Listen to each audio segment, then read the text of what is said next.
You have to be prepared for that. And you have to understand that's going to happen. But I think you have to always stay focused and not get sidetracked by this. I was thinking, usually when they do it here, they use those gigantic chairs, and I think this will be all right. You think? Yeah, I know, if you want to take this out, then you should. Give it time. Yeah, I know. I'm gonna sort of fish this back. I'm not opposed to change. Believe it, and it may sound like I am. It's inevitable. But there's also bad change as well as good change. One of these days we'll learn the difference, I guess.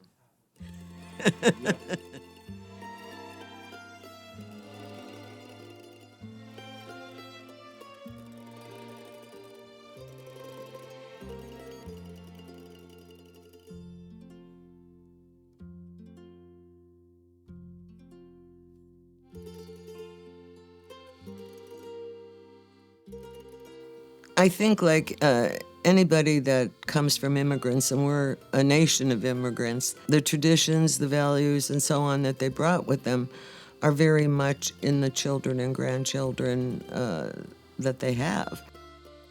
Anybody that comes from an Italian background, the way and the meals that you eat, I mean, you always had pasta and meatballs on Sunday. That was given. And the family would get together, and I still find myself in that mode, that I still want pasta and meatballs. But the other things that I think are more important than just the food. You have family. That family came first. And everybody shared in each other's lives. Well, it's very hard telling one's life story, but I think generally, looking back over my life and where it led me, I was very fortunate to have fantastic parents and a wonderful family. Esther and Danny were well known in the Erie community. All politicians are shaped by their environment and by their experiences in life, and that's particularly true of Joyce Savocchio. She is Erie. In the time period where she grew up, the 40s, 50s, 60s. She reflects the kind of sense, the very best of Erie that way. She went to a public school and I went to a Catholic school about 3 or 4 blocks away. And I met her because she came up to my other friend on my block that went to the same school. So that's how we actually met. But we really, in reality, lived only about 3 blocks or 4 blocks away from each other. So we walked, back and forth. We were like really sisters.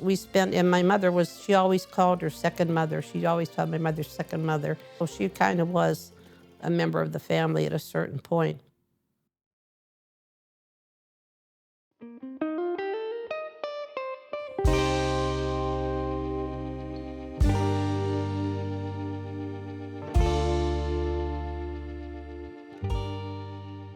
My parents owned a grocery store. I worked there after school, and I worked there in the summer. People would come in, buy a Coke, stand by the machine, talk, BS, whatever. Tell you the truth, if you wanted a good laugh, you had to be there. If I had talent, I could do a sitcom here because of the characters that would come. People came in and not just, had a drink or not just bought a loaf of bread or a quart of milk, where they visited each other, where they shared things together. And I grew up in that grocery store, and I'm very grateful for having me do that because it taught me, I think, the value of work and how important it was. But equally important, I think it gave me a sense of community. All of those things influenced me, and then in turn going to school, teachers that had such great influence on me. My grandparents had, like all immigrants and most immigrants, have come to America for a better way of life, and they worked hard. But the one thing they truly valued was education. They understood what they couldn't have or didn't have was important. And so I was raised in an atmosphere with grandparents and parents that viewed education as being very, very important. Strong Vincent's played a fairly large part in my life. I was a student there. I think overall it was another step in my life. where I had opportunities there too. The activities that I participated, the moments that I could have leadership or learn leadership as a student or experience it, all of that enabled me to live my dreams. And those dreams led me to being a teacher. When my grandfather learned that I was going to be a teacher, he looked at me, he smiled, he kissed me, and he said, maestra, maestra, a teacher. To him, that was as good as being president of the United States.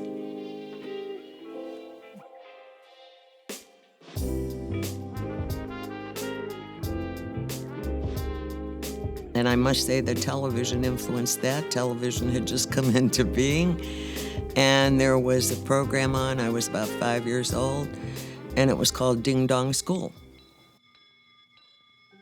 I'm your school bell, ding dong ding. Boys and girls all hear me ring. Every time I ding dong. It was one teacher, a woman who sat on a little chair and rang a bell to start school, and I fell in love with her and the idea of teaching. Look, an iron, just like your mother's. See the handle? Well, I can put it up like this.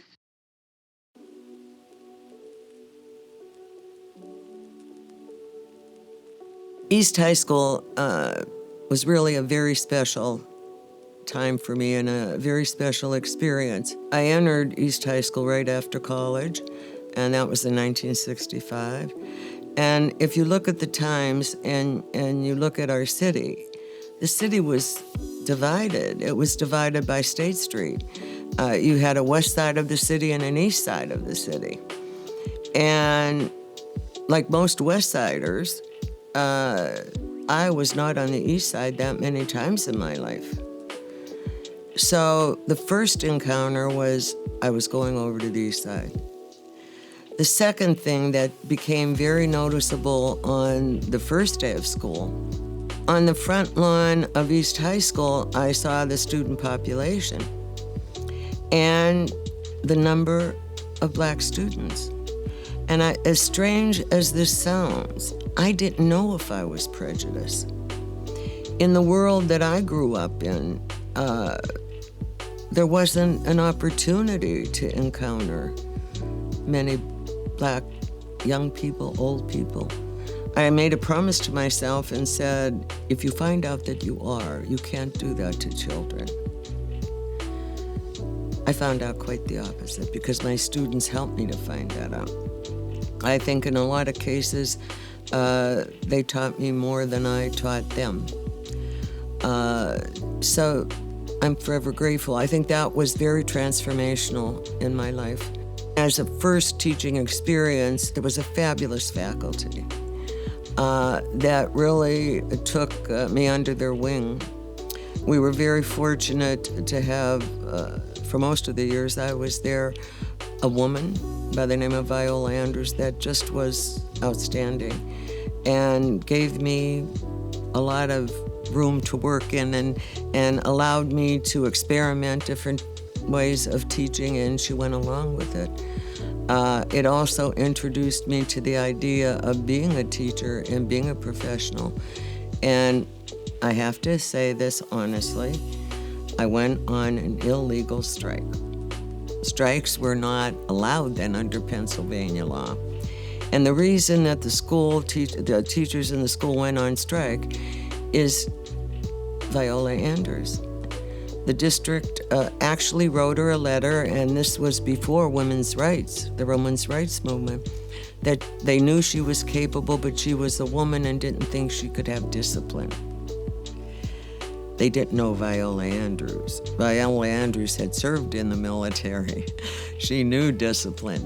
And we went on strike, an illegal strike, and parents and students backed us in it. That experience of being willing to be fired for what was right was very important and was transformational for me once again.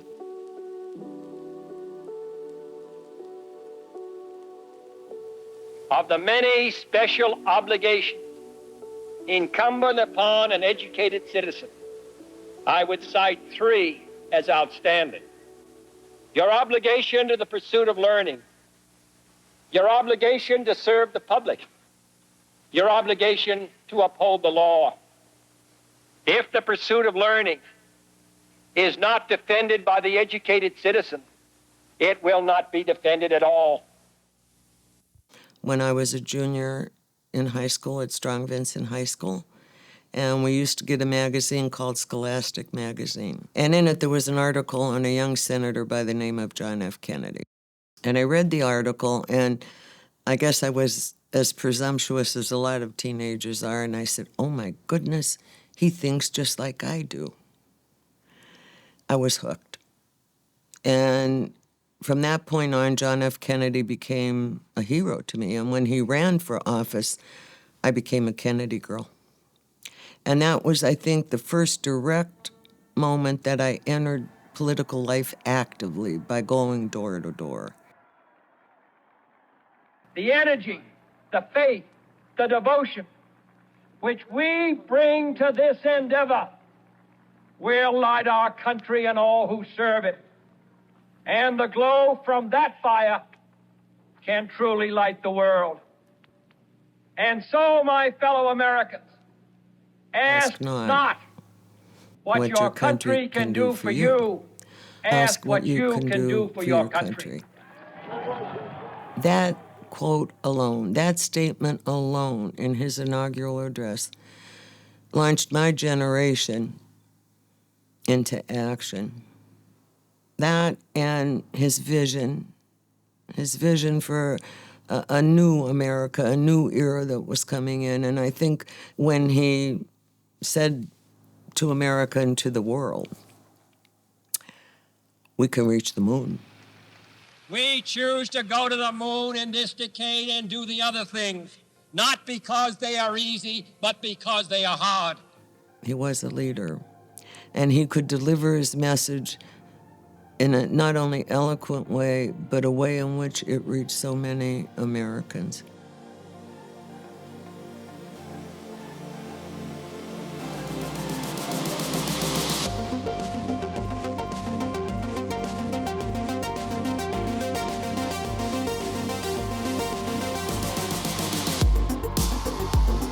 Victorious Joyce Savocchio was enthusiastic about being tapped the Democratic Party's choice for mayor. I think people want unity and they want progress, and the challenge now is to keep that going. Mayor Tullio, I had made a promise to him several years before when I was doing a graduate paper down at Pitt. And I was writing a paper on Erie. And as we talked, he said, well, who knows, someday you may run for office. I said, well, that could be. I said, right now, it's not on the horizon. I said, but Mayor, if I decide to do that and you're still mayor, I will come and let you know. And he smiled. Well, that came to be true. I told him, I said, I'm going to run for city council. And his remark was, well, wait, don't do it now. And that was purely because there was a council member that had only served 2 years, filled in a vacancy, and he felt that should be the person that should win. And I said to him, well, thank you for those comments, but I told you I would come and promise to tell you that I was going to run. I'm not asking for your go-ahead or your permission. There's a difference between power and influence. If you try to use power, people resent that. I think people resent power. But influence, they like influence. If you influence them and know and explain your objectives and the goals that you're trying to reach. And people like influence, but they don't like power. Lou Tullio was among that genre of the last of the gregarious city mayors, and everyone knew that this was going to be his last term. This was his 6th term. He was suffering severely from amyloidosis. He had for the last several years. It was getting worse and worse. He was not showing up at City Hall. Of course, City Council was starting to make a little bit of a fuss over that.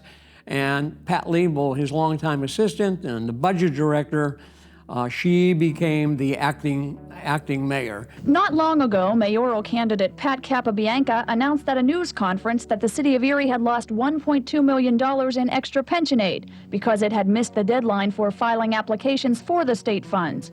Today, business administrator Pat Liebel said charges that the city has lost the money are not true.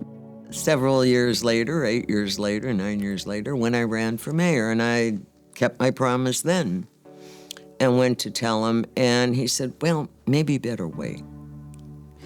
And his reasoning was there was another woman running, there would be 2 women running. That was Pat Liebel, who had been his assistant.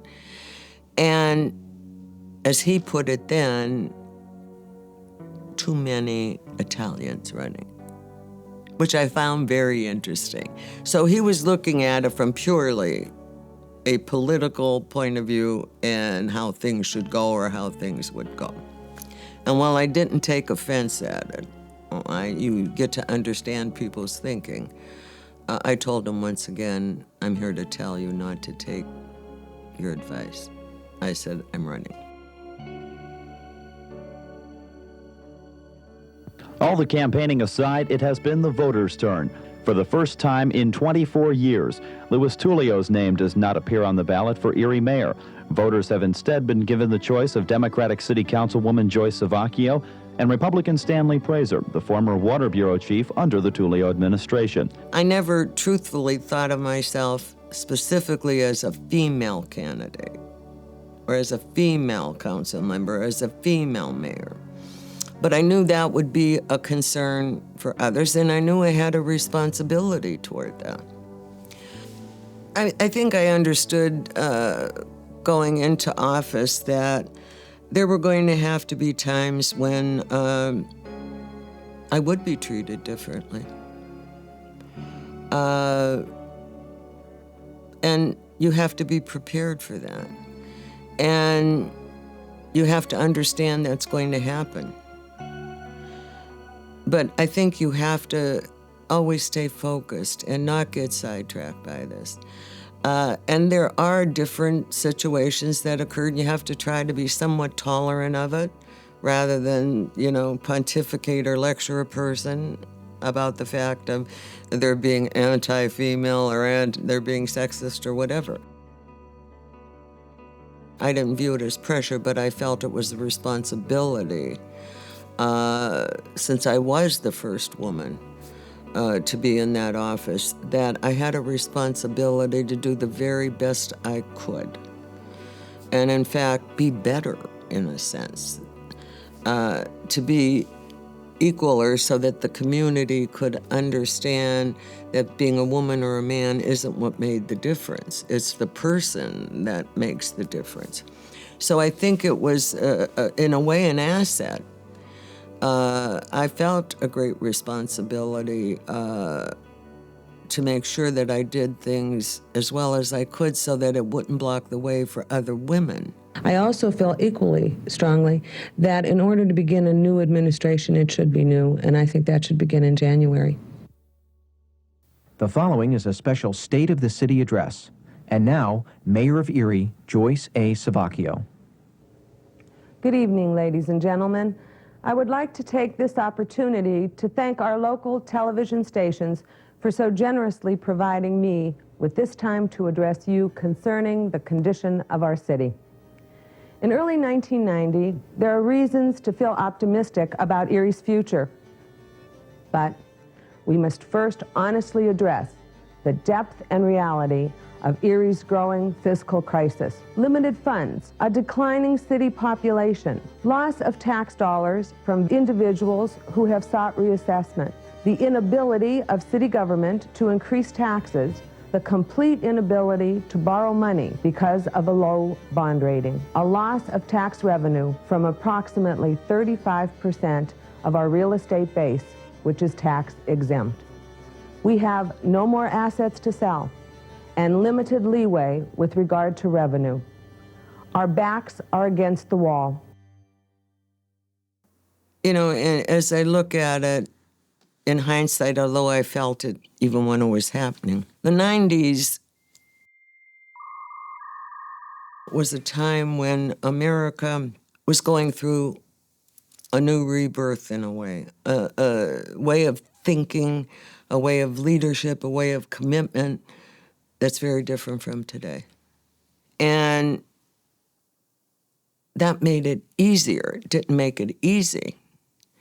The idea that you weren't completely living in a bubble. You had a greater sense of community and common purpose, but you knew you had to build consensus. So things happened. I think it was also a time of hope.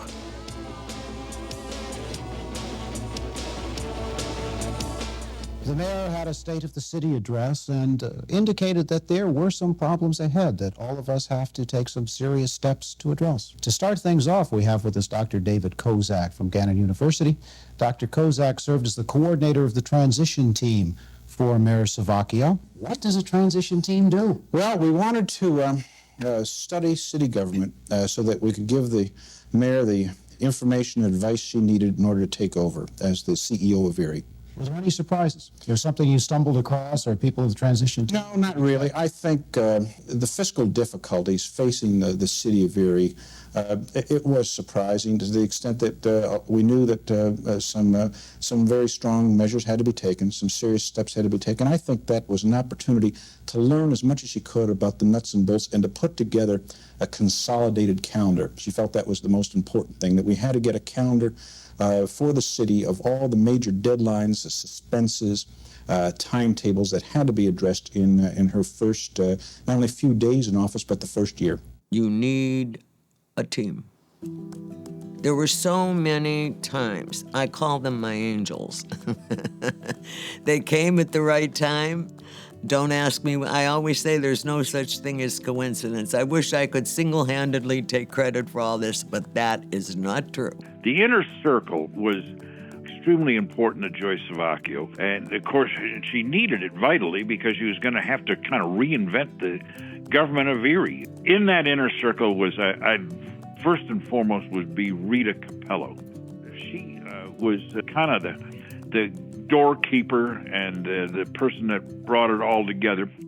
No, I remember first day we go in and we're sitting after we had all this frou-frou, and then finally we went upstairs, we went into the office, and everything was fixed real nice and all that. And I remember I went and sat behind my desk because my office was right, well, we shared a door, so we were, so I was sitting there and I said, well, what do we do? Hey, we never ran a city before. What do you do? But you know what? Took 2 phone calls and we were busy. I was one of a few people within our administration who had a tie with the previous administration, with the people who had been in for the better part of 24 years. So there was a balancing act of change versus status quo. And wherever the two shall meet, I found myself on many, many occasions. Now, no crisis goes without benefits, right? So you take advantage of a crisis. She put together a collection. These were leaders of corporations. They had been people who were promoting a better Erie, a better future. And she actually brought them into city government, and she made them her right-hand man. It's not only her best option, I think it was good thinking on her part, because there's a tremendous amount of talent here, and we all live in the city of Erie or surrounding Erie. We depend on the city of Erie, and we all have a stake in this, and we want to help. You had Ralph Wright, who was, at the time, I believe, the CEO of Reed Manufacturing, a Republican, a good government type, and a rather progressive Republican who really championed a concept that Joyce had long embraced of partnering. And it was Ralph Wright who was the point person, as I recall, on the very important partner programs that Joyce Savocchio had throughout the community with business and other governmental leaders. If you just look at the women that came into office when I did as mayor, you had a woman mayor, you had a woman treasurer, you had a woman controller, And you had 2 women, we gained 1, 2 women on city council. She had a full agenda. It was serious. These were things that needed to be done, should have been done, or never aggressively tried. Because a lot of these ideas, things she wanted to get done, were costly. So that's why it made it hard. I think at the time, the estimate was there were between 30 and 35 women in elective office, everything that ranged from tax collector to mayor to county executive. Some people don't realize this, but thankfully there was someone else to kind of pave that way, and that was Judy Lynch. She was in office in the top job 10 years before. She had come out of education as well. She was a school teacher and also came off of county council as well. Before Joyce came into office, Judy was the top elected official in the county, and she had to deal with that 1985 May tornadoes that killed all those people in the Albion area there. The first disaster was natural, the second was man-made, because FEMA, when it showed up to take care of my constituents, to take care of the communities and the people that have been devastated by the tornadoes, simply did not do its job. She was in charge of that. She fought the federal government over getting more aid and such. So, she was at the top of her game. So the whole idea of acceptance of change was there. Why was it at this moment in time that these women could get elected when they hadn't been elected in the past?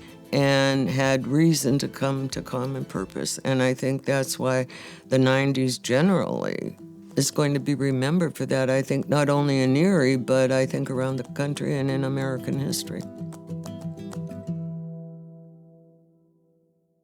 Next time on part 2 of Joyce Savocchio.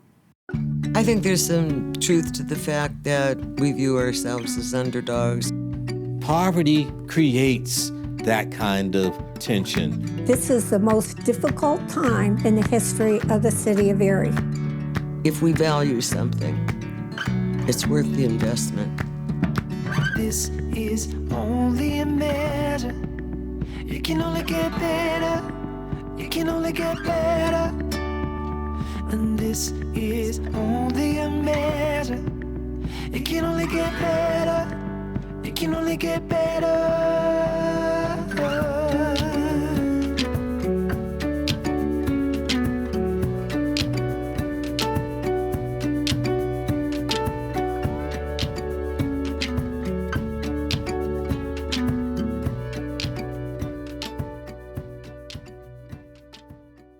Chronicles was made possible thanks to a community assets grant provided by the Erie County Gaming Revenue Authority, Spring Hill Senior Living, support by the Department of Education, and the generous support of Thomas B. Hagen. This is WQLN.